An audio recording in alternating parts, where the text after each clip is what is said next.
for it.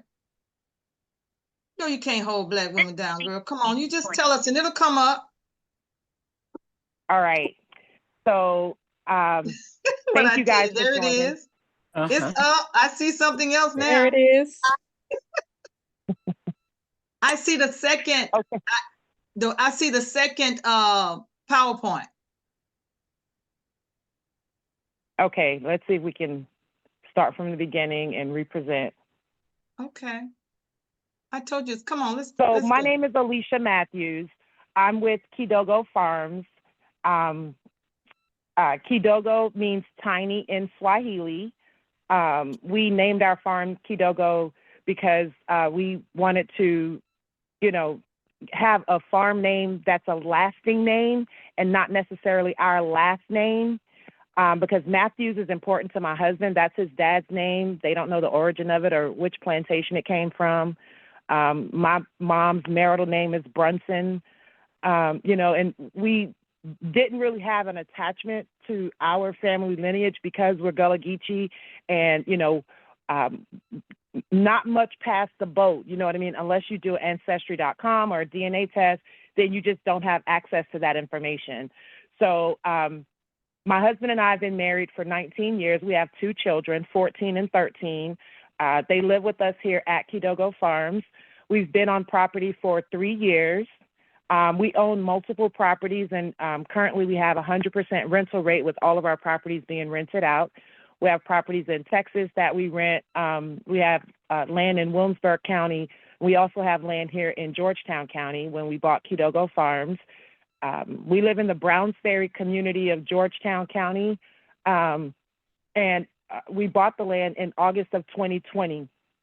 I don't mind telling people how much I paid for it because it's important to let people know what land is going for, and if you can get a better deal, then by all means. We bought 26.72 acres, and it cost us $72,000. We did a 10-year mortgage at 4.5% with the local credit union. They only required us to put down 10% since we were doing a 10-year loan. So I think we still owe them like 40 something. I think we pay like $1,000 a month or something. And we still owe them like 40 some thousand dollars. The neighborhood in which we live, if anyone knows anything about Georgetown, Browns Ferry is one of the communities along the Black River. So the plantations that were here back in the 1800s used the Black River as a major vessel for moving product in and out of this area. For those that don't know, Georgetown is was one of the richest counties in the South, not just during slavery, but before that time period was impressed upon. There were a lot of, people working the land and growing crops, and a lot of locals that were Black people who were already here that we don't really talk about a lot. But that's another conversation.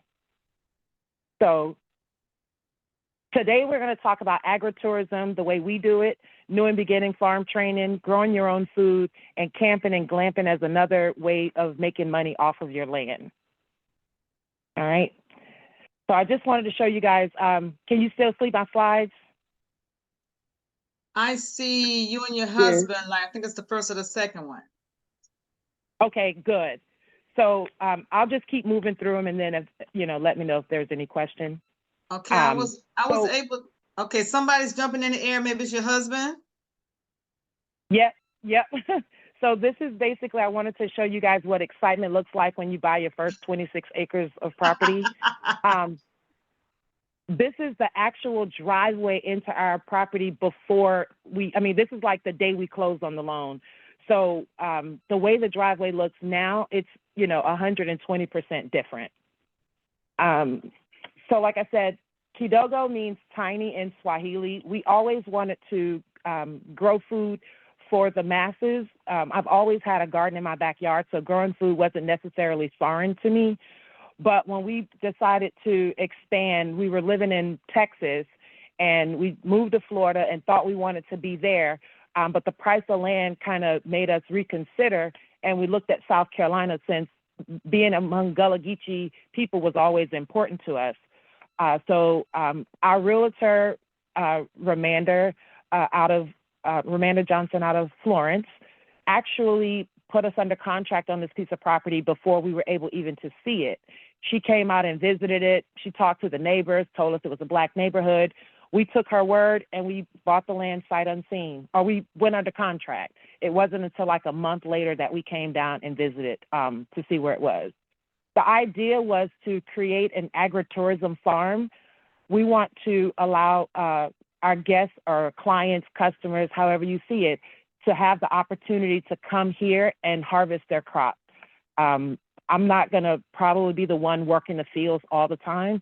So we really want to get people back used to, you know, farming just for the fun of it sometimes.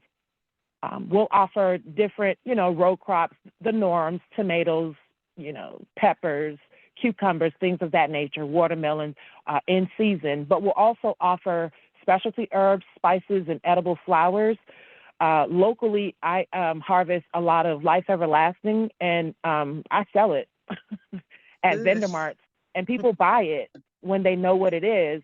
In the field right by our house, there's maybe 20 acres, and it's nothing but goldenrod.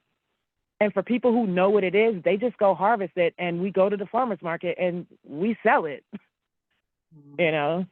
So to know what's flourishing and, you know, what medicinal grows in your area is very important. And we just want to teach people how to create those value-added products to make money from that stuff. We are going to build a farmer's market. One of the things that I do is I help write grants for other farmers, but I also write grants for myself. Before my camera started acting up, I'm sitting in our hoop house, which we funded through a USDA grant. And we're going to build our farmers market so we can have a place for weekend vendors and other farmers to come and sell their crops and become a member of our cooperative and not necessarily depend on, you know, the others' monthly, you know, farmers market. We have glamping and camping sites available.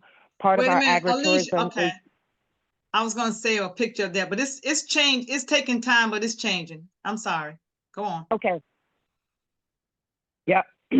So we do cooperative farming, or we're going to do cooperative farming and CSAs, which is community supported agriculture.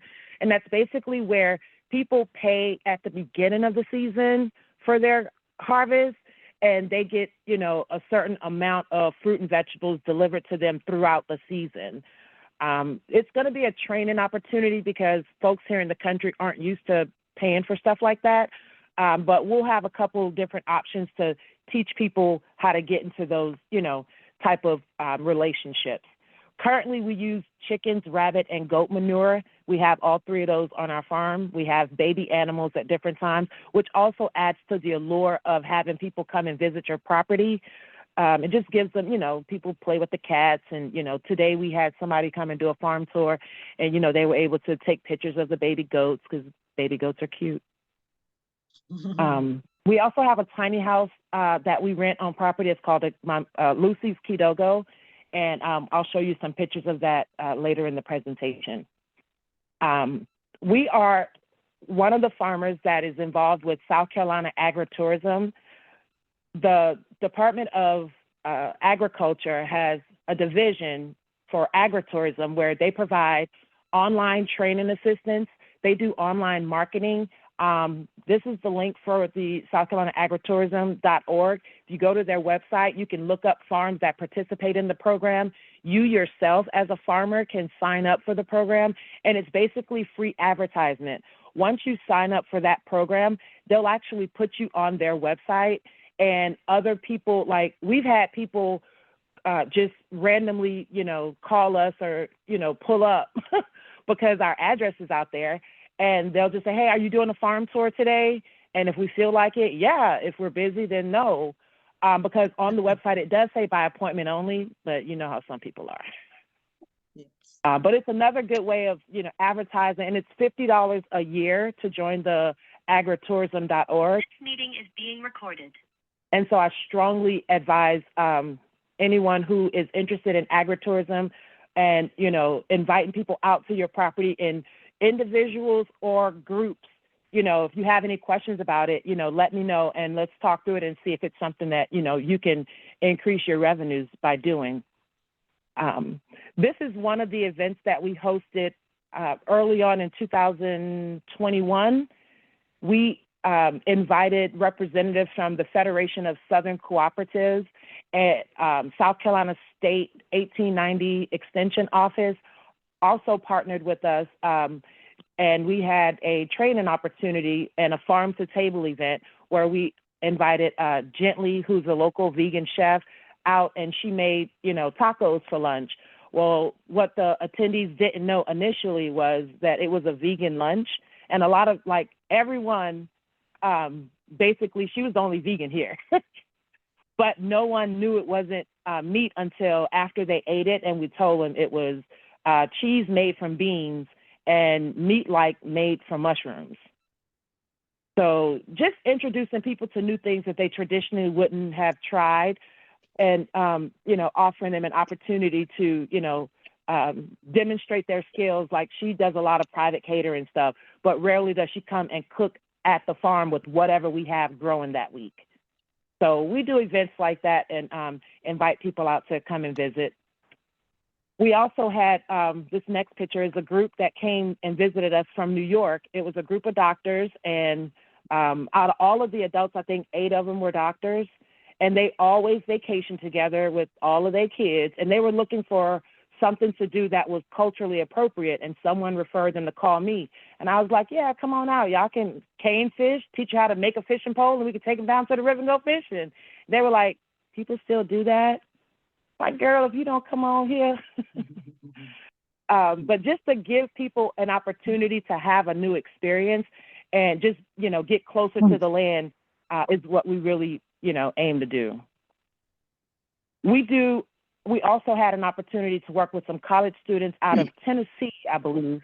Zenobia Harper is another Gullah Geechee Oman.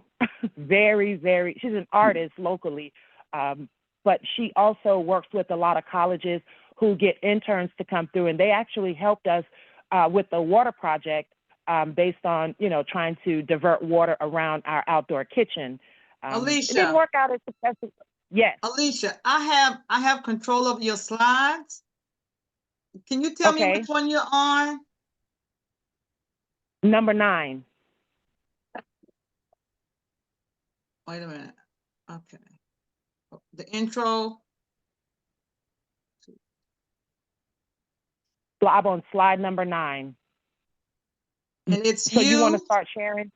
It's you and someone holding squash? Yes. I'm already sharing. Just say next when you're ready for me to go to the next one. Okay. Because I couldn't see yours. I'm sorry. I just started. That's okay. All right. Okay. So now we're looking at me holding squash, or Zenobia holding squash, you said? Yes. Yes. All right. Yeah, the students there with her, they were in town staying at one of the plantations on another project, but she brought them out and we were able to have them work on a project for us. And it was a successful project at the beginning, but then South Carolina style, hurricane style winds, and, the project blew over. But, anytime they're in town, they'll come by and visit us. So it's cool to, meet new kids like that. All right, so the next slide, okay. The future layout of Kidogo Farms. All right, so you guys are looking at the future layout? Yes. Okay, yes. So this is phase 1. It's 17.2 acres. This meeting is being recorded. Let me mute this because my computer keeps blinking in and out. Is that your computer that's saying it's being recorded? Yes. Okay. All right, I'm muting it. Okay, sorry about that. All right, so this is the future layout of Kidogo Farms. Where you see the little owner's bubble is where we currently have our house built, and it says under construction, but we've already built the house there. And where the street comes in and kind of goes to the back where you see number 876, those are individual lots that we are developing for a couple investors. And then we're going to dig a pond, and this area is going to be all tiny houses, what we'll call Kidogo. in the back where folks can come and stay for a short period of time, Airbnb style, do rental, host events. But the goal is to have at least 8 units built by the end of 2025. We'll have parking accommodations for folks that are working the farm, as well as visitors that are coming, with family to the common areas. But we'll also have edible areas around the farm so people can, feel free to pick and eat whatever is available in season at that time. All right, next slide. Okay. So this one is just a close-up look at, our future plans. One of the things that we want to do is allow people who want to grow with us from season to season to have a place to stay and separate or differentiate their crops. We ourselves grow multiple types of okra, and those who know how vegetables pollinate, you can't grow like 3 different types of okra in the same area. You have to have space to, space them out, because they will cross-pollinate, and now you got purple okras with green streaks. So being able to have different grow spaces in specific garden areas will allow us to grow several varieties of each individual crops, and also open it up for green space and walking trails, which also are covered under South Carolina agritourism. People can visit your property and, they'll pay you $5 to just walk down your farm trails. All right, the next slide. So Kidogo #1 is our primary residence. It is a tiny house because it's built on 400 square feet. The layout is pretty basic. It's 1 bedroom downstairs. We have an upstairs loft area where our kids stay for right now, and the wraparound porch because the inside is limited. The construction on the house was completed in April of last year, so we've been living in the house almost a year legally. Okay, you can go to the next slide. The next build, we have another tiny house that I'll talk about because we're renting it out as an Airbnb, but the next build that we are in the process of completing is the shipping container house. We're going to do the 40-foot shipping container on the bottom with the 20-foot on top. The idea is to make it a 2-bedroom, 2-bath. We have 2 investors that have already purchased their shipping containers on property. We're just working with a general contractor to try to get some numbers going. But the goal is to, again, start the construction on these before the end of summer. Getting the general contractor was always the most difficult part. But, I'm just going to keep on keeping on. All right, next slide. All right, so before we get into the agritourism training and farm training, are there any questions about the presentation thus far?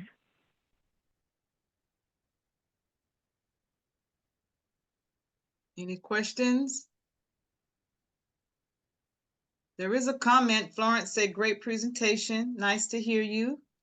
From Florence at South Carolina State. Let me see if it's any questions. Peace and love. Thank you for being here. Oh, that was Alicia.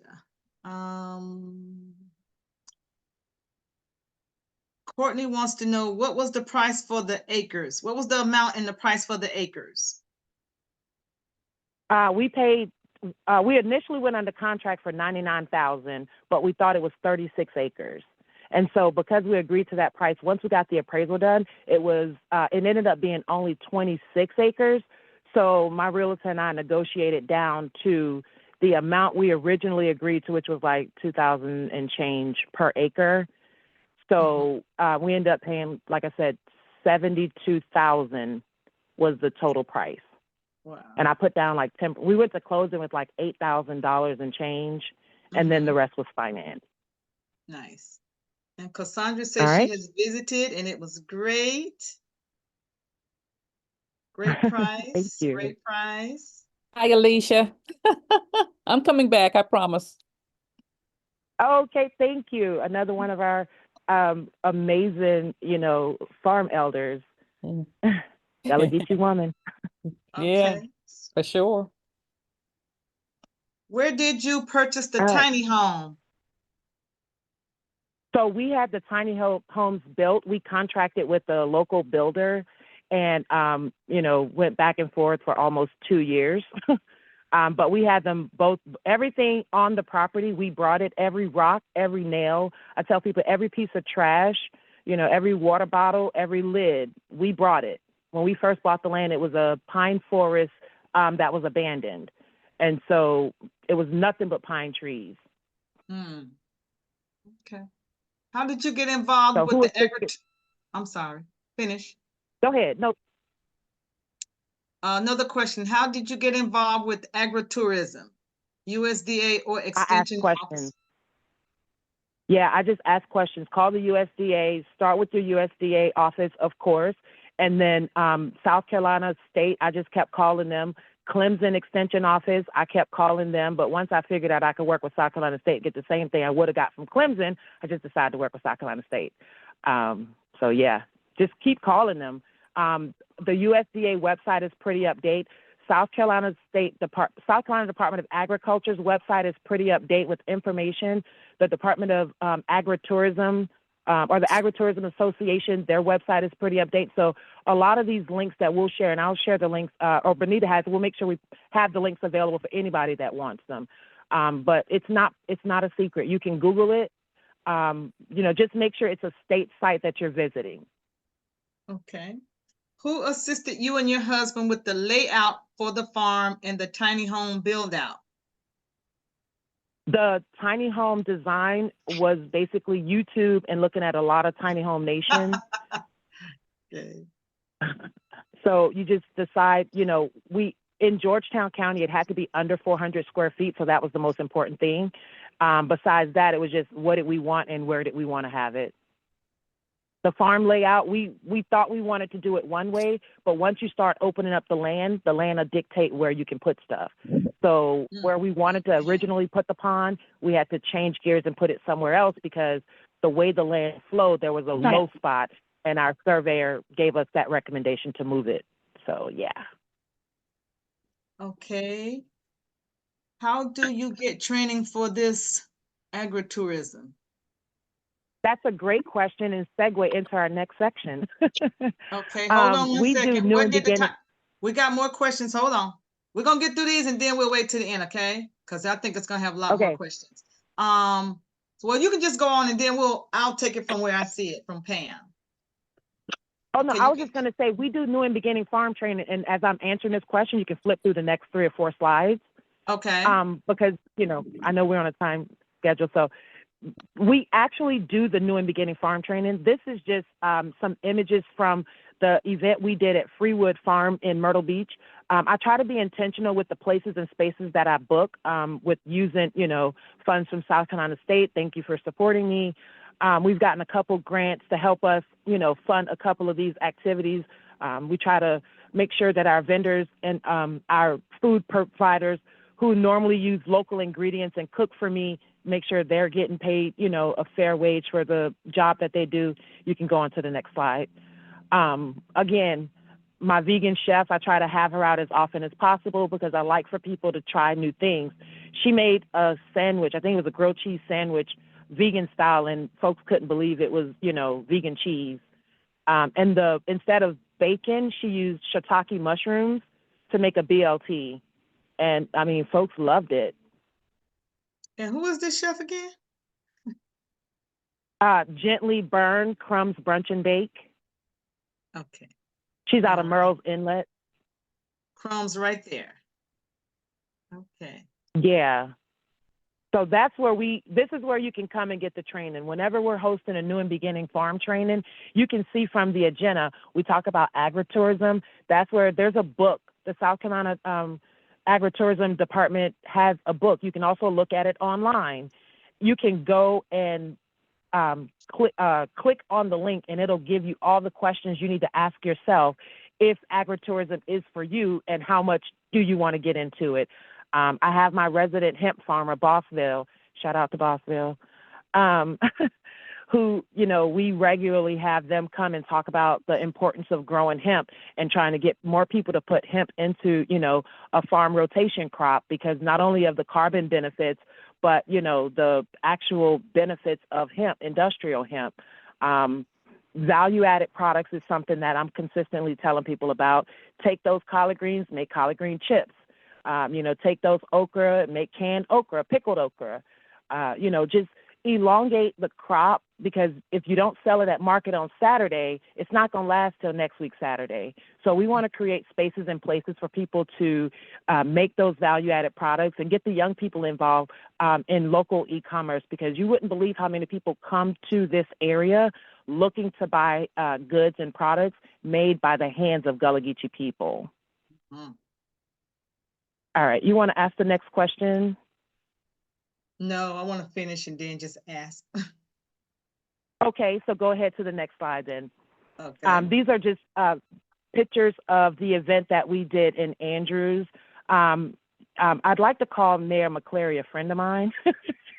Yes. And so, you know, he's offered up the space for us to, you know, again, bring a chef out, do farm to table. I think she made some amazing jollof rice with collard greens or something, and had a vegan option for us, you know, where we can introduce the local communities to a variety of ways of preparing the same foods that we've grown up with.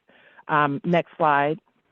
We also try to get other vendors involved. I think this event I was able to invite Keisha Kennard, who does sweetgrass basket weaving out of Walterboro, to come and talk to us about, you know, what she does and how she does it and her amazing display of products, because folks don't really think that, you know, she makes sweetgrass baskets, but she's a farmer, because that grass grew up the ground. And she gets all the benefits of being a farmer. Yes. Yeah. So whenever we have an opportunity to, you know, invite people out, you know, like that, so everyone, and not to mention, she's a young, beautiful Black woman, right? So how often do you see a sweet grass maker, you know, that got her hair in 2-strand twists, you know? Next slide. But like I said, we try to bring her out, and, you know, she and her husband did an amazing presentation, so I thank them for coming. You can go ahead to the next slide. And we also have our kids bring, you know, our babies out. This is Bernice, and down in the corner you see Bruno, our baby goat when he was a baby. Bernice and Bruno are parents now, and so if you get a chance to come by Kidogo in the next couple of months, you can meet their kids. We name them Venus and Serena, you know, because they are the goats.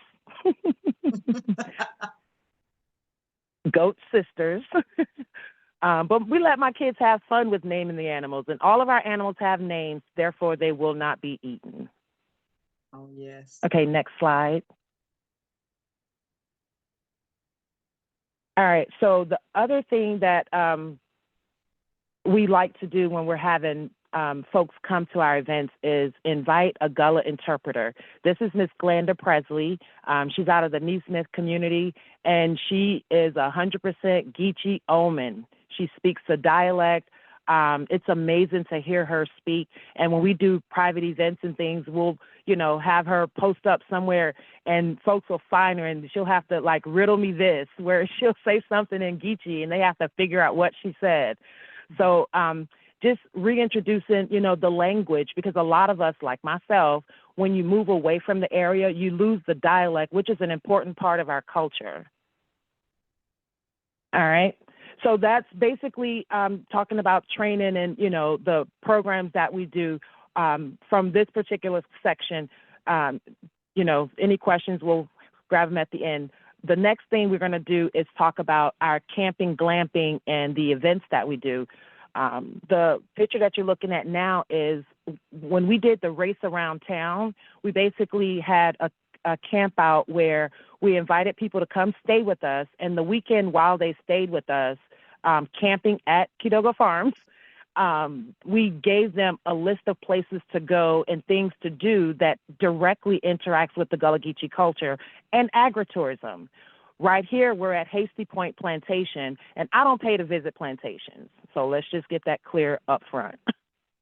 But what I will do is use the resources. Hasty Point is now owned and managed by a nonprofit, the Department of Natural Resources, which means it's a tax-paying place, and we can visit it. So I called them and scheduled a visit. There are a lot of private-owned plantations that will charge you to give you an antebellum feel, but that's not what I'm here for. So we do stuff like this and then invite a local to come and give us the real culture and the real history about, you know, our people who lived on these lands less than 100 years ago. Next slide. We invite private groups to do events here. This is the Way Out Railroad crew from, I think they're out of Maryland, Virginia, Maryland, one of them. But I put their link there. Way Outdoors is their group or company, and their goal is to reconnect city dwellers to landowners. They wanted to do a camp across the country with their kids, and what they found out was it wasn't a lot of Black spaces that they could locate to stay and feel safe at. So, you know, what necessity is the tool for inventions. Mm-hmm. So out of that, they started connecting Black landowners, and we've had, you know, some amazing contacts from people who go on to Way Out and like, hey, we're going to be camping and coming from New York. Can we stay with you guys? Like, yeah, come on. So, you know, another way to meet people is through the Way Outdoors connections. Next slide. This is a group that came and did a birthday party from Philadelphia, from Fully. And we had fun. And again, you see my vegan chef had to come and give us a dessert. Folks didn't know they were eating vegan strawberry shortcake or something she made for us. And we don't tell people it's vegan until after the fact. And then they're all shocked, like, what? So we're just outside having a good time. Next slide. Sometimes we don't take close-up pictures. We do a bonfire karaoke. And this is one of those you must be here events. So not everything gets captured. Right. All right, next slide. We do, again, private campouts where we have a glamp tent where you can come and rent. And, you know, we call this the tent for two because it's like a date night tent. It has a king size bed. Date night. Okay. That's it. Yeah. So it's offline right now because we kind of built the hoop house in the date night tent's front yard. So we're going to figure out a place to move it. Next slide. You got 26 acres. You'll figure it out. I know. And it's the ambiance. A lot of people come just to sit by the campfire, you know, and just chill in the woods and not have to hear, you know, emergency vehicles or, you know, the sirens and the horns and all that stuff. Next slide. One of the things that we really want to reintroduce people to are different growing mediums. Here you see different style of garden beds. We've actually recruited a couple local farmers who's going to work with my husband, and they're right now building custom garden beds for some of our, I like to say, elders who still want to garden, but just don't have the ability to bend over and bunk up in the field. So build them garden beds, different levels of growing mediums, and also Dutch bucket style aquaponics, because you still have people who want to grow their own food, but still not interested in touching the dirt. And I'm okay with that to a certain extent. But, you know, we'll be, you know, helping them design their own aquaponic systems as well. Next slide. And then you can just kind of run through these, you know, 2 to 3 seconds each, Bonita. Okay. This is just some pictures of what we grow and how we grow it. Most of all of our stuff, we start in red solo cups. So if you don't have a medium to grow in, just get a yogurt cup, a solo cup. You know, we try to grow variety. You can see there we have 2 to 3 different types of onions, the motherland onion. And Bonita, you were talking about these the other night, right? Those lemon cucumbers. I enjoyed them lemon cucumbers, yes. They are so good. Yes. And we go to market and, you know, this is one that we'll slice and let people taste it because they'll be trying it for the first time. Yes. You know, we grow a variety of different colored tomatoes. One of my favorite are the little sweet yellow tomatoes. These are Indian striped tomatoes. They get like a really dark purple. And then we also grow a lot of canary melons, which is a cousin of the cantaloupe. But it's a smooth melon. It has, you know, just as many, you know, nutrients in it. Delicious. Chef BJ Dennis from Charleston gave me some candy roaster squash seeds. I'd never heard of this vegetable before. And yeah, that's my big foot next to it. I wear a size 12 shoe, just FYI. That's how big that squash is. Wow. And for those that don't know, it keeps on the shelf for up to 3 to 4 months. So why can't we find this type of food in the store? Because it's not a moneymaker, right?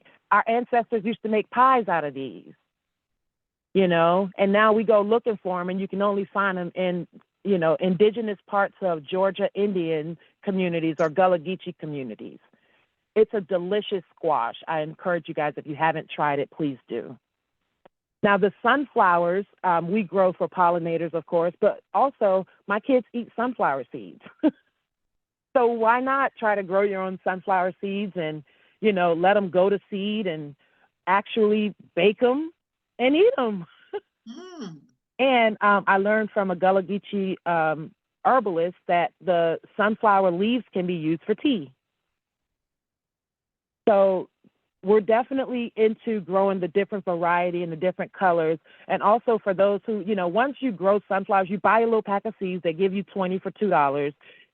Well, next year when you harvest those seeds, you're going to have hundreds of seeds, and all you're going to do is plant them yourself. So that's why we strongly encourage saving seeds. You know, when you grow food, remove the seeds, rinse them, clean them to the best of your ability, allow your seeds to air dry. It might take a few days or up to a week, but make sure your seeds are dry before you long-term store them. I always store my seeds with a paper towel just to get that additional moisture out of there before I close it up. And, you know, old people, if you got some seeds that your grandma stored in a mason jar, don't throw them away. Them seeds might still be good. Try to plant them. Okay, next slide. So this is all the seeds that came out of one head of sunflower. And then when we plant our beans, again, I try to save my seeds from the middle of my crop, not necessarily the beginning or the end. Let some of the vegetables actually dry out on the vine, because those are going to get a lot of nutrition from the seeds. I mean, from the plant, and the seeds will be nice and hardy. Mushrooms, we do shiitake mushrooms. You can go to the next slide. We're actually having a mushroom training class coming up next month. And participants from this call will get a discount. It's $25 per person, but you sign up from this class before the end of this month. And after this call, I'll create the payment link, but the, you know, coupon code will be FarmaSIS, spelled correctly. Thank you. And we can put it also tomorrow. Tomorrow we're going to send out a link with we're going to condense all of the links that you have, and we'll put it on that and send it out to everyone. Okay. Perfect. All right. Discount for FarmaSIS. Discount for FarmaSIS. All right. Next.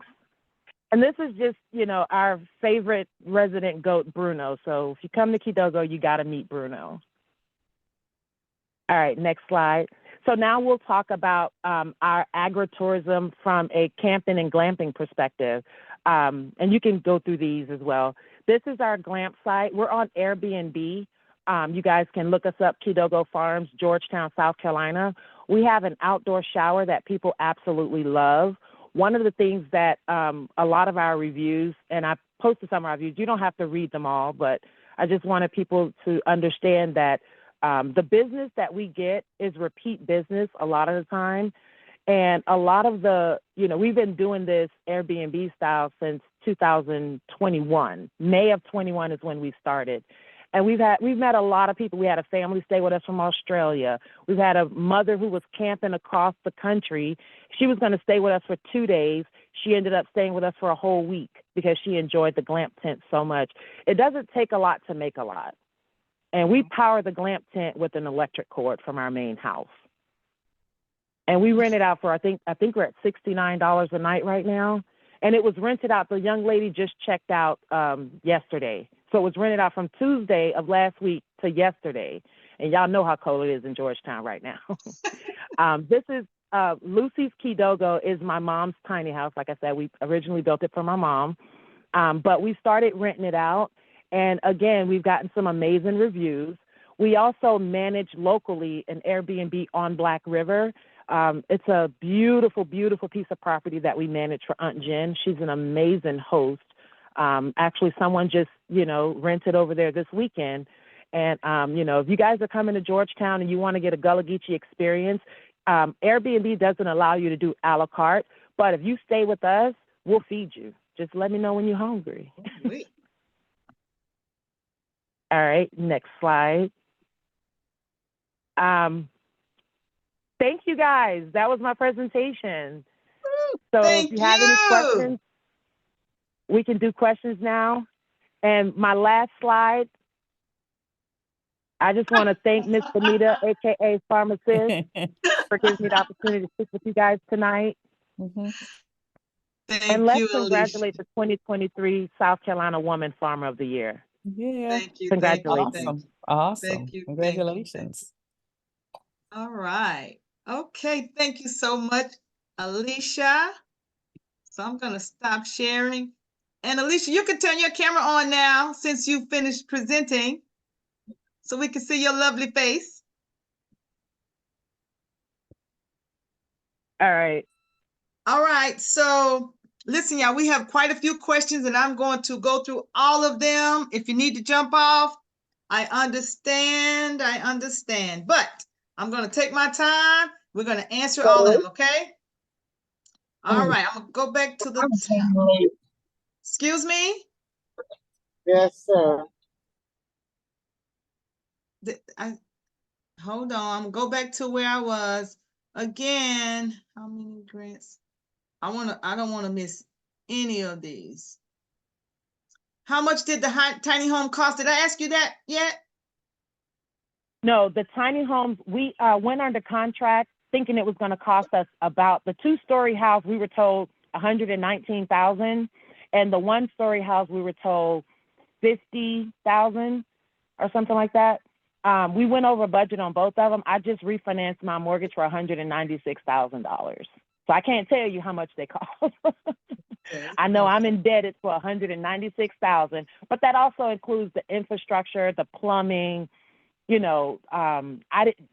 were going to separate out the cost, but whoever has spent money in this process, understand when you're dealing with a construction loan, they're only going to give you up to 80% of your project cost. So we had to go back and do a refinance and extend the amount. Thank God the value of the project covered so we could get more money, but we ended up increasing our credit line in order to complete the project. Okay. All right, sister. So let's make sure we go and stay on the farm, stay on her farm and be agro-tourist and patronize her because it's going to be 10,000 of us and we're going to make sure that she recoups all of her monies.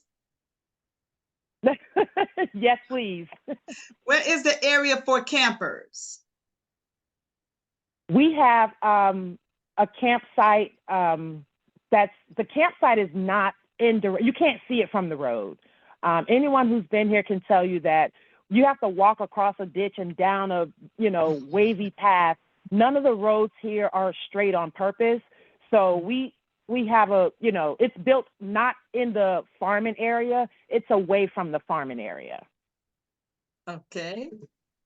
Can you recommend a general contractor for the tiny home? I cannot. Sorry, Tamika. Thank you for being here. I'm still looking for one. There's someone named Ray B. Thank you for being here. What is Miss Harper's first name? I don't know who Miss Harper is. Ray, are you still here? Zenobia. This is Zenobia Washington Harper. Okay. She's a Thank doll maker. Oh, okay. Thank you. Yes, Miss Benita, it's Raven. I'm going by my nickname in there. Okay. So did you hear that? Did you hear that She name? said Zenobia. Yeah, yes. Okay, thank you. Sure. Okay. How many grants have you received for your project and what grants are they? Yeah, so we got the equip cost share. That's how we got the hoop house. That was the $8,400. Thank you, FarmaSIS out of Green Heifer Farms. I met her last year at the Black Farmers Coalition conference down in Beaufort. And she told me, you know, I should apply for this RAFI grant, RAFI, and I did. And it was a $10,000 grant, and we got it. Okay. So last year there were 5 different grants. One was like a $3,000, you know, training grant. We applied for it, we got it. Okay. The RAFI grant, $10,000, we applied for it, we got it. Infrastructure grant through Carolina Stewardship, it was like Carolina Farm $5,000. We Stewardship. applied for it, we got it. Good. Yes, Good. I mean, I they just out hope, there. please tell me you apply for the Persimmons grant. Please say yes. Persimmons. I think that was probably what I applied for, and I don't think I got it. Well, if you don't apply, keep applying, but they just closed. Yeah. And when I come across Yep. something, I'll send it to you too, okay? There is a grant Yes, site I ma'am. want to share with you. Okay, you're Yes, an ma'am. awesome host. And- Tamika said you're awesome host. Peace and love. Thank you for being here. Oh, we got that. Is it cheaper than a bigger home? Is it like a tree house? It looks cool. I guess they're asking about It's the not a tiny tree home. house. It's I don't know, when you say cheaper than a regular house. I mean, it's 700 square feet. We got a mini split that heats and cools the house. My husband pays the bill, so I can't tell you how much the electricity is. But I mean, I don't think it's that much because he would say something. So. Okay, might be cheaper. But So from a cost perspective, I did live in a 3,000 square foot house in Tampa, 5 bedrooms, 3 baths, and that sucker was costing me almost $4,000 a month. I can tell you this property is not costing me $4,000 a month. Woo. All right. Jill said she enjoyed her tour today. Hey, Jill. She enjoyed her tour. Was the pond a part of the initial vision? Yes. My kids love to fish. The only reason they decided yes for this piece of property because we promised to dig a pond. Okay. For the 8 tiny homes, how does your septic and water system work? We're on county water and county sewer. The goal is to run a sewer line. When we put in the infrastructure, we had the bigger plan already in mind. So the water line that comes in is of commercial size. The sewer line that comes in is of commercial size. So we just have to tap in. And yes, it costs a lot of money to tap in. That's why anyone who's been to Kidogo and has used my outdoor toilet, I say it all the time, it's a $30,000 toilet because that's how much it costs to get the plumbing from the street to where that toilet is. Okay. Florence says, let her know how she can help with the hemp project. Florence at South Carolina State. Will do. And Florence, you said, okay, so she must have do you have Florence's information?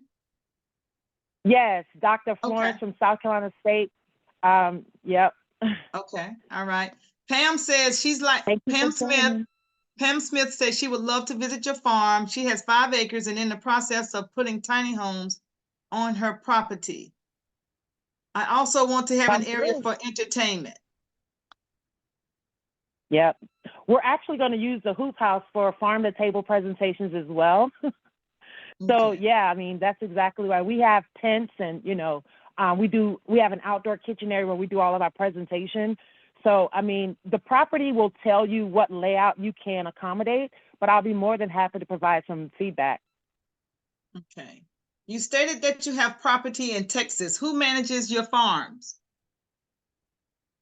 We don't have a farm in Texas. We have 2 rental properties. The house we originally lived in, I met my husband in Dallas in 2000, so 24 years ago. I lived in Dallas and we bought a house. I owned a house there. We bought a rental property together and we still rent them out and we use a realtor to manage those 2 properties. Shout out to Betty Lau, best realtor in Texas. Okay. Name what type of squash was that again? Candy roaster, Georgia candy roaster. Georgia. Okay. My grandfather left a farm in South Carolina to his heirs, and he used to recycle his seeds. Oh, they was telling us, someone's telling that their grandfather had a farm. He left it to his heirs, and he used to recycle his seeds for cantaloupe and watermelon. So R.L. Hall, you need to Yep. get some of them seeds if they're still, if the heirs are still growing them. Tamika says, Yep. I did use it. The outdoor shower was nice and hot. I love outdoor showers. I love them, love them, love them. Can you share the name of the Traveling Black Land Farmer Group? Way Outdoors. Yep, it's Way Outdoors. Okay. Great presentation. Awesome presentation. Love this. Hand claps. Awesome. Inspiring. Beautiful presentation. I hope you can see all this, Miss Allissia. I'm about to go to the chat. I was trying not to touch my computer so it don't go off. Okay, well, I'm awesome, awesome, awesome. Thank you. That was a great presentation, very informative, and lots of awesome ideas to increase farm revenue with different income streams. Yes. No reason for farmers to not make some good money in today's time. We're trying to share the information. Value-added products. She named about 5 or 6. She got Airbnb, tiny homes, glamping. She's going to be doing value-added products, entertainment, bonfire night. Come on, there's many ways. And people really want to get back to the land. Awesome. Thanks for sharing. That was awesome. Amazing. Hello, everyone. My apologies for my memory. Is the person that I was supposed to call to help? This is April. Is the person that I was supposed to call to help build boxes in Summerton for some kids? I lost your number. Is there someone here that gave April a number? I remember the information, but I don't remember who that was, April. Someone she was supposed to call to build boxes in Summerton. Love the presentation. How do we learn about visiting the farm? Any restrictions, day or time? You can call me or email me to visit the farm. Bonita's welcome to share my contact information to anybody who asks.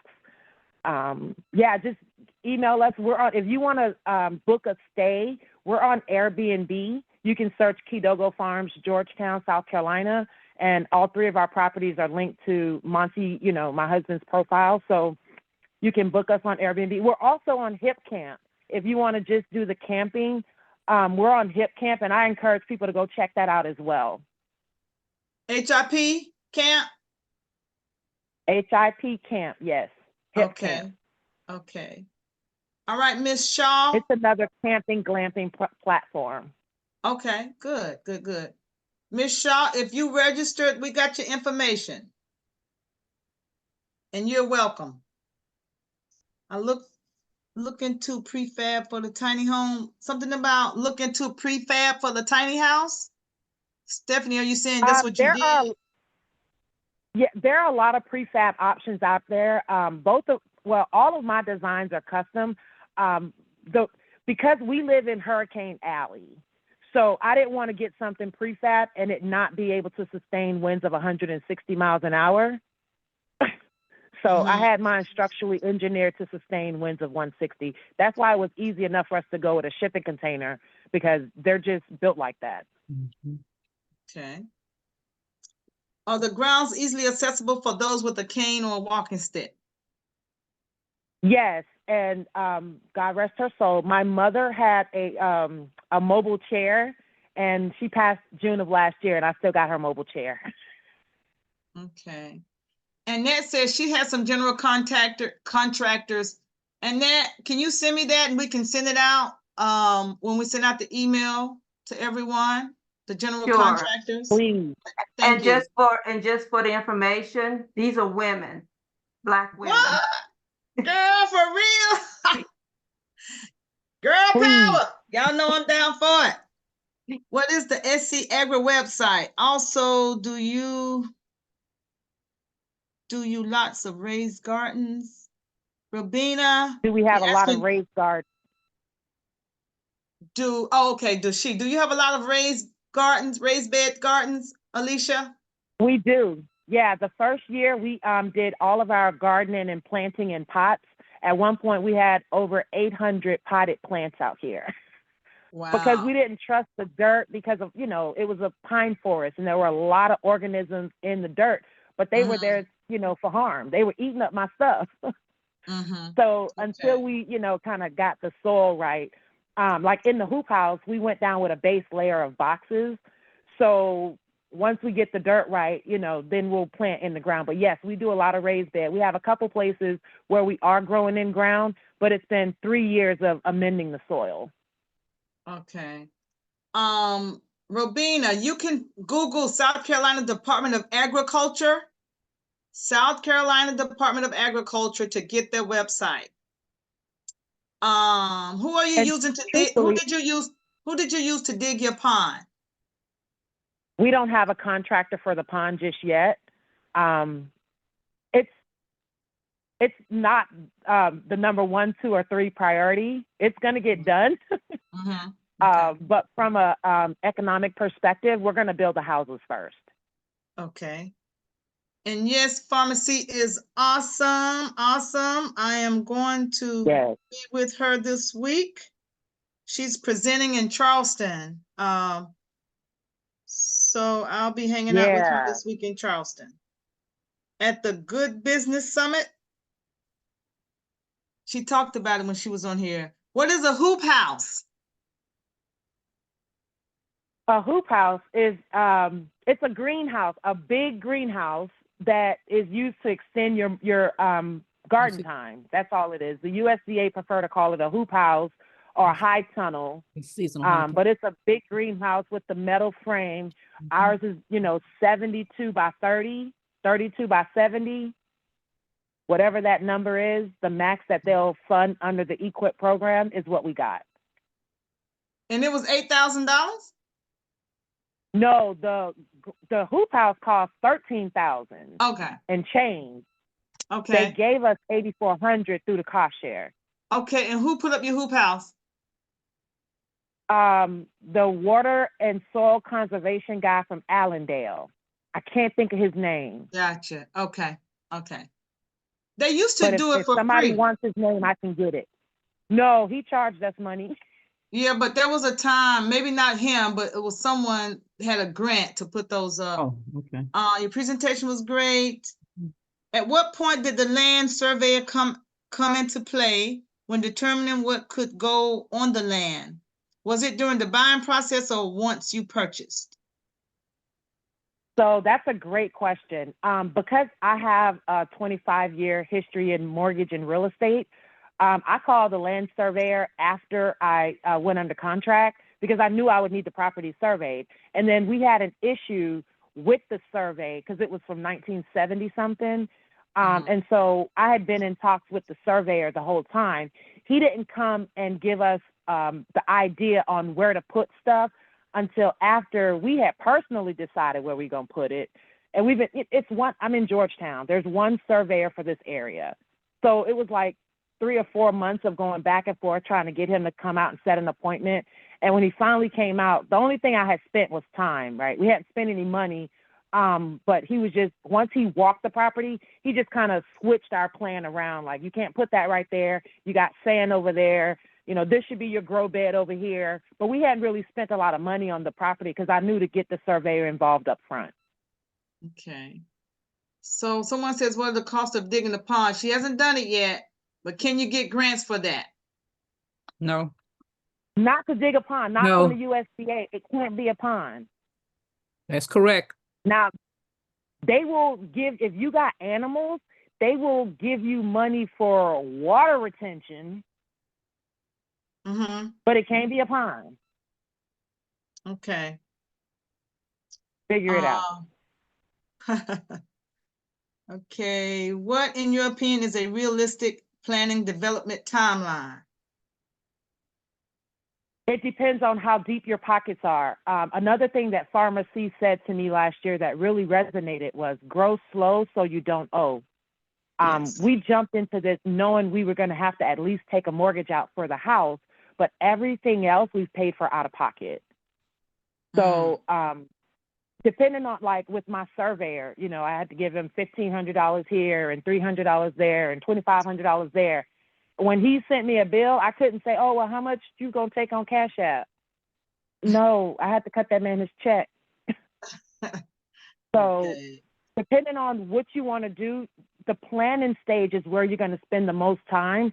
If I definitely advise getting with a professional, a farm consultant or someone who's done it before, and not just someone who has a Facebook page and said they're an influencer who does farm consulting. Right. So Stephanie, we will email this Zoom out to everyone. Great presentation, very inspiring. How do you market your home?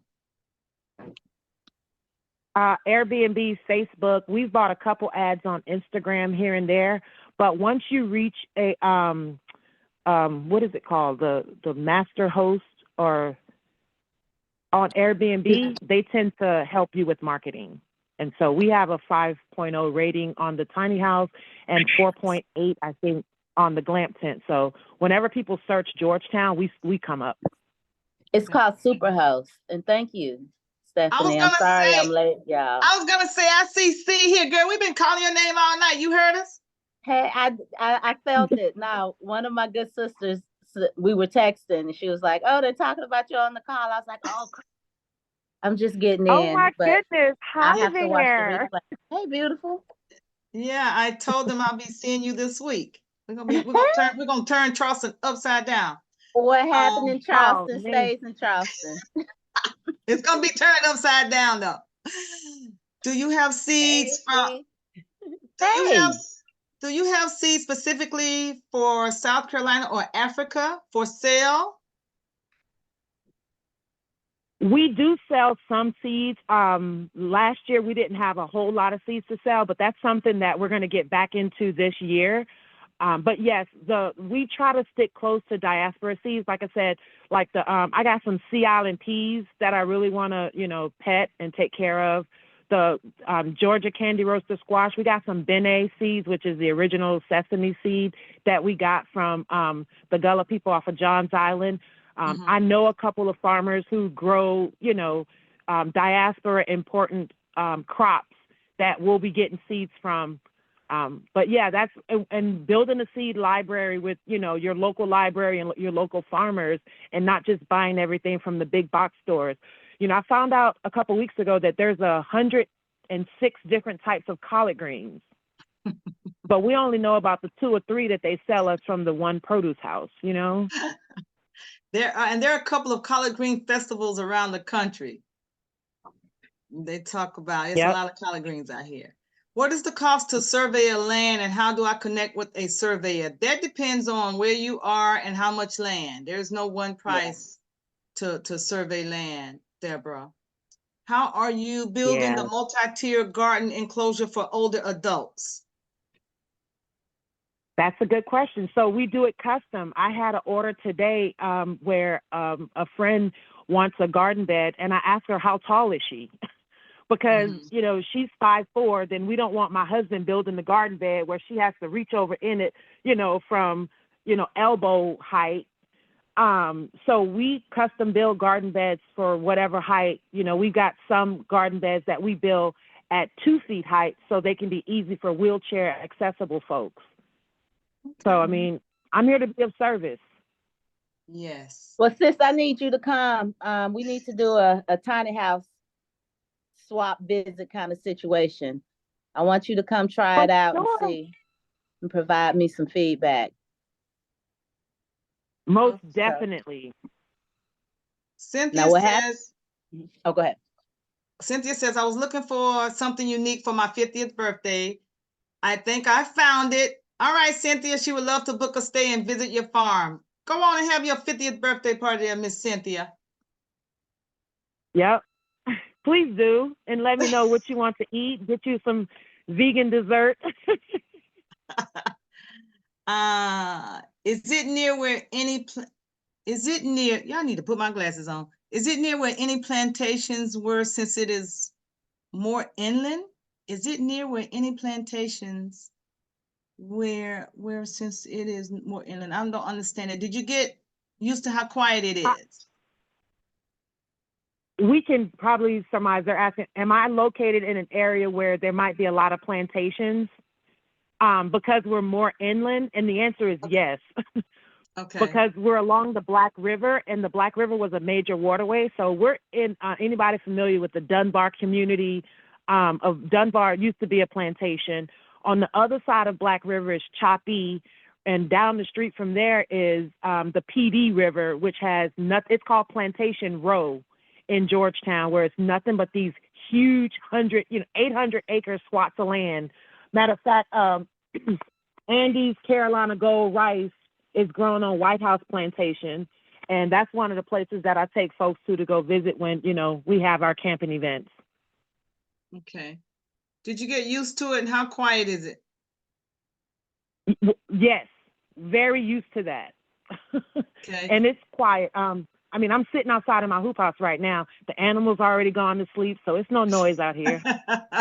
Ramsey Grove is another new state park plantation in addition to Hasty Point that you mentioned. So they're saying that Randy Grove is another one. Okay. Are the new tiny homes on the plan for more Airbnbs or other investors, people to live on them? We try to plan to give folks the opportunity to live here long term, but then when we came and moved here, we realized we didn't want nobody else to live here. Okay. So, All right. but right now it's all short term. We have a guy that's renting our tiny house out right now. He's been here since January 7th, and he doesn't leave until like next week sometime. So short term like that, a month and a half, 2 months. If you're a gardener or a farmer and you want to, rent the space out for the grow season, 3-4 months, you might do that. But anything longer than 6 months, like you got to change your address and all of that, I'm not sure I'm ready for it right now. Okay. You good, sis. That would be a good topic for us to talk about, Benita. Which one? For those of us that have like tiny homes and, alternative short-term leasing, like how that can be a revenue booster. And then also about just the mindset, because we have a mindset as Black people, as soon as somebody gets a piece of land, we immediately want them to divide it up with other Black people. And that's not how we increase our acreage. Instead, learn from the people who got the land to go get yours. Because as long as we keep dividing up and feeling obligated to give up our peace and quiet for the community, no, we rather show you how to go get yours so you can have your 15, 20 acres and some peace of mind. Okay. That's right. And I hate to say that I steal from your presentation, but I do. And, when you talk about, the idea that you, you acquired X amount of acres and, it was because your family left you 2 acres. So you can't leave your kids with just 2 acres. You got to leave them 4 acres each type thing. Yeah. Well, my I mom feel the left me same way. Yeah. I got to leave each of my kids 20 acres. That's what we were taught. She had 3 kids. That's right. She left each of us 20 acres. And so our job was, that's how she kept us from just being out there having kids, I think, too, because we were told, have as many as you want, but you got to match my energy with each one of them. So that's right. So Deborah, and so that's how we feel. We'll have a special session, ladies, for that. So we can again connect more and share more of the revenue, keep the revenue in-house. Can you bring your RV? That's right. Yes, we actually have 2 RV hookups. I actually have an RV that we rent out on Airbnb. It runs off of a generator and it's way back in the woods. Like you get ultimate privacy back there. But we just took it offline for the wintertime because it runs off of a gas generator. And, with gas prices, we didn't want to charge more money to run it off a gas generator. So we took it down for right now, but we're going to connect it to power and put it back on the market because we just opened up 3 new RV sites. Okay, I got one last question and one comment, and then we're gonna, those who need to get off. What time of the year does the camping event take place? Private events or hosted events just depends on whenever. The person who owns the RV at the back of my property, I met her at a nomadic camp out in January. One of the nights they camped out here, it was 26 degrees.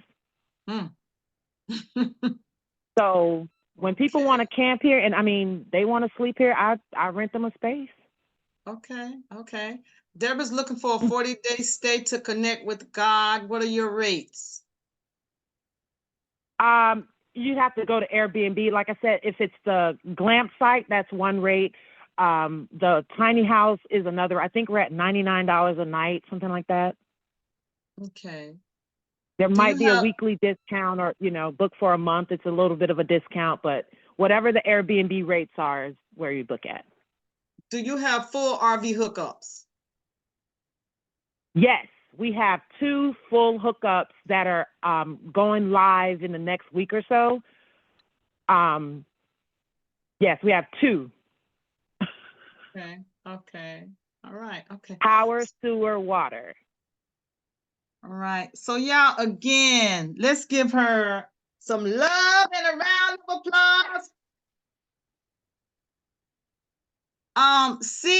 FarmaSIS, thank you, Allissia, so much, sis. I hope everybody on here, at one point, I know we had about 75 people on. Everybody, go to her farm. Stay the night. Be gold. Allissia, thank you so much. Thank you. Thank you for the help with the technical difficulties. I appreciate it.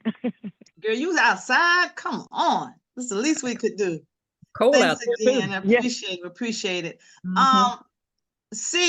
Someone asked about the event in Charleston. Can you brief them on that, please? Tell them what you're gonna be doing and talking about. I will be doing a keynote at Low Country Local, which is a group mostly of Charleston, downtown Charleston businesses. There's a few others that focus on sustainability, doing business, but doing good at the same time, or those who want to learn about it. So I will be coming in to speak on Thursday. Great. Thank you so much. Thank you so much. Well, ladies, I thank you all again for being here tonight. All hearts and minds clear. Thank you. Great. All right. Well, Yes, listen. thank you all. Okay. Thank you, Benita. Have a You're great welcome, week. sis. Good night. Have a great Good week. night. Good night. Thank Good you. night. Good night. Thank you. Good night. Good night, everyone. Thank you, Y'all guys. know I forgot to announce something. Y'all hold on, those are still here. I'm sorry. Oh, The slow down. Don't leave just yet. Wait. the South Carolina Black Farmers Coalition Conference, March 9th and 10th, St. Helena. And don't forget about that. Okay. And if anyone needs to ask me some questions, I'll stay on afterwards. But otherwise, good night. Don't forget about the conference. Hey, Benita, this is Stephanie. Hi, Stephanie. Benita, Yes, how you doing? I'm fine. How are Is you? there any? I'm doing fine. Is there any way we can get a agenda? Because we may not be able to do both nights, but we wanted to do one night, and I don't Agenda see for any. agenda for the conference? Yeah, I don't see one online at all. Okay. Well, I'm on the steering committee. It should be, I don't know if it's gonna be on the site, but I'll make note of that tomorrow. Or I'll put that in, Okay. tell them right now. I'll ask if the agenda will be on the site. Okay, I checked the site because I wanted to see what it was before I registered, so I know what day I want to register for. We want Okay. to register for, Okay. and I don't see an agenda at all. All right. I'll ask Najma. Okay. Okay, thank you. You're welcome. Hey, Benita, this is Annette. The Hi, other Annette. I was just thinking about you the other day. I was writing a paper for my class, Mm-hmm. and it's been a year since we've met. And I just want to say thank you so much, and I appreciate for all you do and all you will do in the future. And best of luck with your new class. Thank you. We'll have to make a trip to your house. Yes, See all your yes, stuff. yes. I had Clemson Extension to come out to the Okay. garden. And yeah. so he looked at it and he was telling me some other tips, and I've got tips from you. And so hopefully I'll have a successful garden this year to at least sell and try to get my collard tree seeds and kale tree seeds on the market. And I met a young lady who knows you, Uh-oh. Pam. She does craniosacral work. Yeah, Pam Yes, Lawrence. yes. I guess that's her last name. Yes. All right. So thank you Tamika, again. say it again. I said thank you again. Oh, you're welcome. It's my pleasure. It's my calling too. Yes. It's my calling and my pleasure in that. So Sister Tamika, who's on here, I see her. She's going to be presenting next month. Bossville, Tamika? Bossville That's Tamika. right, Kidogo. Hey. Yeah, she'll be here next month promoting 420. Mm-hmm. I have not missed one, Tamika. Oh, I'm so excited about that. I have We not. love I've been to all of You've them. been very supportive, Bonita. Listen, I bought my grandmother one year.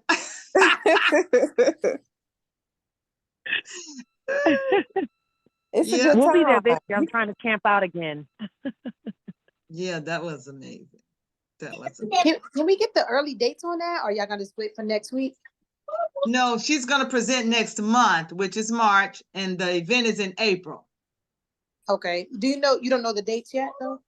The date is April 20th. It's 420, baby. Yeah. Okay, 4th. Okay, I'm like, okay. the date is solidified.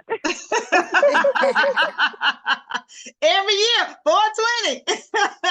No matter the day of the 420. week, it's on 420. It doesn't matter the day. Yeah. That's it's right. 420. This is what, the fourth one or the fifth? Third one. Mm-mm. We didn't have I one in love 2020. it. We had something where I planted. I actually planted in the ground. 2021. That was one. And Yeah, then 2022. we were somewhere in the field with the big thing last time. 2023. Mm-hmm. Okay. So this is the fourth one then. Yeah, this is the fourth one. You're right. I'm sorry. I'm thinking there's been three, but this is the fourth one. Yes. I think I made a flyer today and put third annual. I better change it. May want to change that, sis. Yeah, I'm gonna change it. Yep. Allissia, you almost missed the outside toilet. You know what? We do. Well, I said it's the $30,000 toilet. Yeah, you said it, but you didn't have a picture and stuff. People don't understand. Like, this is a real toilet. Like, you go inside and there's a door and you flush and everything, and wash your hands and outside in the woods. Like, that's amazing. Not an outhouse, but a toilet. Right. There's a big difference, honey. A big difference. Yeah. I remember the outhouse. A outhouse. Yeah. Yeah. It's built on an outhouse frame, but it definitely has a flushing, gravity-fed toilet. Mm-hmm. Okay. All right. Any questions with the sisters that are still here? Hey, Tammy. Tammy is in the upstairs. Hey, Bonita, how you doing? I'm good. How are you? I'm good. I do have a question. What was the name of that vegan chef she's using at her farm there in Georgetown? My mother-in-law's from Georgetown, so I'll be visiting.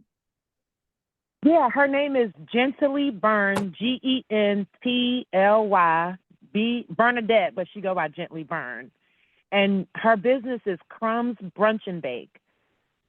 You can catch her on Facebook, Instagram. You know how these young folks be with their phone numbers. I might have her phone number, but I normally, when I need something, I inbox her.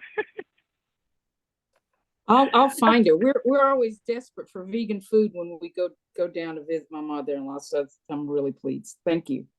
This was a wonderful presentation. Brunch and Bake. Yes. Thank you. Okay. All right. Any more questions? Annette, Mary, Cheryl, Jamie, Trina, Raven, Angela, Alex, Katrina, Stephanie, Tamika, Carmen. Any more questions? No questions. And Bonita, this is Trina. I have a question, but it's not really related kind of sorted to the subject tonight, It's, but it's just for a little bit. this is anytime, Any- any questions here Okay. to Trina at this moment. Okay. So, Benita, one question that I have is just to find out some suggestions on, I guess, help for a family in Georgia where the grandfather left several homes, but he had property that he rented out, and the property it needs to be work on it and needs to be taken care of, but there's no money for that. Any suggestions on grants or anything to get help with repairing the property? No, is it a historic property? How old is it? No, none of them are historic. No. Yeah, nothing comes to mind. Okay. In Georgia, see, I Mhm. don't know a lot about Georgia. But let me tell you something, girl. Google anything and everything. Google. I mean, really, sometimes Google has some amazing things. I know a And young it's lady. Can I Go ask ahead. a couple probing questions? Ask. I'm sorry. I've been in the mortgage industry for 25 years. I used to originate houses as well as foreclose on them. And then I was an expert witness for Capital One, where I would go to court and argue on behalf of the bank. So I got a little bit of knowledge. Are there any mortgages against the properties? No. So all of the properties are free and clear of liens? Yes. The person who owns the property, all of the properties are in the name of a deceased? Yes, but there's I forgot what it's called when the property is left. It's a large family, and it's actually my family. Okay. But one of my aunts was left as, I forgot what it's called. She's the trustee, or was she yes, left as the administrator? Administrator, executor, something like that. Yes. So she's the executor of the estate. Of the estate, yes. So it has to go through probate. Okay, yes, because it wasn't left. Yeah. So if he had done like a trust or something, it doesn't go through probate. Is that correct? That's right. That is correct. Okay. If she's the executive of the estate, you probably have to go through probate. So your question was, is there a possibility of getting funds to repair the properties? Truth answer is the only person who can get funds to repair those properties, and it's not going to be a grant. You can get, a low-cost loan, but it's going to be the owner of the property. Okay. And if he's deceased, then no one else can, air quote, borrow money against that property until it's in their name. Okay. And she is the type who Googles and everything and research, and she has not been able to find anything. And okay. Yeah, it's going to be hard to get someone to loan you money on something that's considered an asset, but you're not the asset owner. You know what I mean? Right. And as far as a grant, well, if she was an elderly person living in the house, then you might be able to hit up the USDA for like an elderly, repair style grant, where they would do the work and put a lien against the house. And as long as she lived there for 10 years, it'll be forgiven. But that's the best. United Way has a couple programs to help seniors out, but the property has to be owned in your name. They won't do it if it's heirs property. Okay. And then, and then she had been told that because she's not living in the property, then she knew all of that. She does a lot of research, but she was just unable to find anything. The only thing that she's going to get is either a personal investor. I mean, do you want to keep the property or sell them? Does she want to keep or sell? And you know what? Actually, she has sold most of it. She was able to find somebody to buy most of it. And I'm getting a lot of ideas about what she has left, because it is some land, like with trees and everything. So sure. I'll start talking to her about that, keeping that. And I think that's the last part of it. But thank you all. Thank you. Yeah, Thank the you. Southern Cooperative Farmers Association has an heirs property division. If you're not a member, that might be something to consider, or just reaching out to the USDA put together an heirs property coalition. And, you know, it's either a low-cost referral where you can talk to an attorney for a reduced rate, or in some cases, they'll do like the first consultation for free and tell you what your options are from an heirs property perspective. Okay, and I got the second one you mentioned. What was the first one? The Southern, what is it? The Southern Farmers Coalition, Black Farmers Coalition. Okay, thank you. Are you talking about the Federation? The Federation, yes. The Federation of Southern Cooperatives. Southern Co-op. Yeah, Federation of Southern Cooperatives. They are headquarters in East Point, Georgia. Okay, thank you. Yep. Thank you all so much. Oh, you're welcome. You're welcome. Next question. Hi, Benita. Hi, Cheryl. I really enjoyed the Zoom meeting tonight. It was very informative. Oh, I forgot to take the Katrina invited me.